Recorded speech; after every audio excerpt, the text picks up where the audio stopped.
சங்கிகள் இங்கே கட்டமைக்க நினைப்பது ஹிந்து ராஷ்டிரம் இல்ல, சனாதன ராஷ்டிரம், பார்ப்பன ராஷ்டிரம். அதற்கு இந்த நயினார் நாகேந்திரன், அண்ணாமலை போன்ற இடைநிலை சமூகத்தைச் சேர்ந்த சங்கிகள் கருவிகளாக பயன்படுகிறார்கள் அப்படின்னு ரொம்ப தெளிவா இவங்களுடைய அரசியலை புட்டு புட்டு வச்சிருக்கிறாரு விடுதலை சிறுத்தைகள் கட்சியின் தலைவர் டாக்டர் திருமாவளவன் அவர்கள். பாருங்க, பகிருங்க. நயினார் நாகேந்திரன் தலைவரானது அண்ணாமலைக்கு பிடிக்கவில்லை. அதனால் அண்ணாமலை தனி ஆவர்த்தனம் செய்கிறார். நாள்தோறும் அவர் பத்திரிகையாளரை சந்தித்து பேட்டி கொடுக்கிறார். உன் கட்சிக்கு மாநில தலைவர் நயினார் நாகேந்திரன், உன் சீட்டை கிழிச்சாச்சு, உன் சீட்டு கிழிக்கப்பட்டு விட்டது. அவர்கள் இங்கே கட்டமைக்க விரும்புவது இந்து ராஷ்டிரம் அல்ல, பார்ப்பன ராஷ்டிரம், பிராமண ராஷ்டிரம்,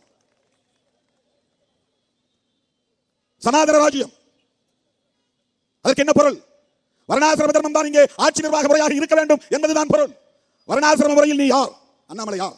நயினார் நாகேந்திரன் யார்? எச்சி ராஜா அந்த கும்பல் வகையாவை சார்ந்தவர். அவருக்கு பிரச்சனை இல்லை.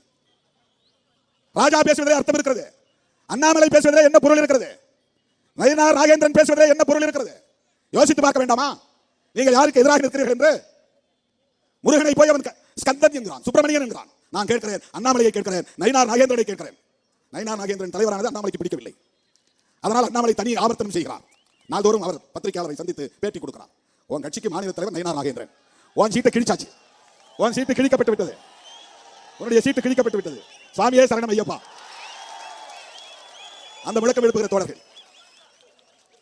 சனாதனத்தை எதிர்க்கிறோம் என்பதற்காக ஆதரவு தெரிவிக்கிறார்கள். எந்த பார்ப்பனராவது, நான் கேட்கிறேன், ஒரே ஒரு பார்ப்பனர் தன்னுடைய பிள்ளைக்கோ பேர பிள்ளைக்கோ முருகன் என்று பெயர் வைத்திருக்கிறானா? கொண்டு வந்த நிறுத்த மேடையில் நீ சொல்லுகிற அத்தனை நான் கேட்க விரும்புகிறேன். ஏன் நீ முருகன் என்று பெயர் வைக்க தயங்குகிறாய்? அண்ணாமலை இந்த கேள்வியை கேட்டு பதில் சொல்ல வேண்டும். நயினார் நாகேந்திரன் இந்த கேள்வியை பார்ப்பனர்களிடத்தில் கேட்டு பதில் சொல்ல வேண்டும். முருகன் என்று அவர்கள் ஒருபோதும் பெயர் வைக்க மாட்டார்கள். முருகன் மலை எப்படி ஸ்கந்தர் மலை என்றாக முடியும்?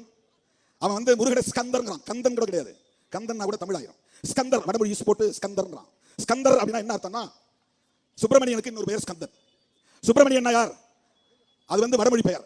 சுப்பிரமணியம் அப்படின்னு பேர் இருக்கு. சூன்னு முன்னால போட்டானா குமார், முன்னால சுகுமார் அப்படின்னு போட்டுவான். குமார்னு தமிழ் பெயர் இருக்கு. குமார்னா முருகனுக்கு இன்னொரு பெயர் குமார். குமரன் அப்படிங்கிறது சுருக்கம் தான் குமார்.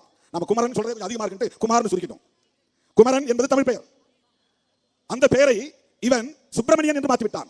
சுப்பிரமணியம், பிரமணியம் என்றால் பிராமணர்களுக்கு தொண்டு செய்யக்கூடியவன், பிராமணர்களை பாதுகாக்கக்கூடியவன், பிராமணர்களுக்கு உரிய கடவுள். எப்படி தமிழ் கடவுள் உன்னை எப்படி சமஸ்கிருதம் பேசவன் எப்படி என்ன வகை உறவு? உனக்கு அவனுக்கு அவன் தமிழ் கடவுள், நீ சமஸ்கிருதத்தை தாய்மொழியாக கொண்டவன், உனக்கு அவனுக்கு என்ன உறவு? அந்த உறவை சொல். எப்படி முருகன் ஸ்கந்தனானான்? எப்படி முருகன் சுப்பிரமணியன் ஆனான்? ஏன் நீ முருகன் என்கிற பெயரை வைக்க கூச்சப்படுகிறாய், தயங்குகிறாய்? அதை ஏன் அவமதிப்பாக கருதுகிறாய்?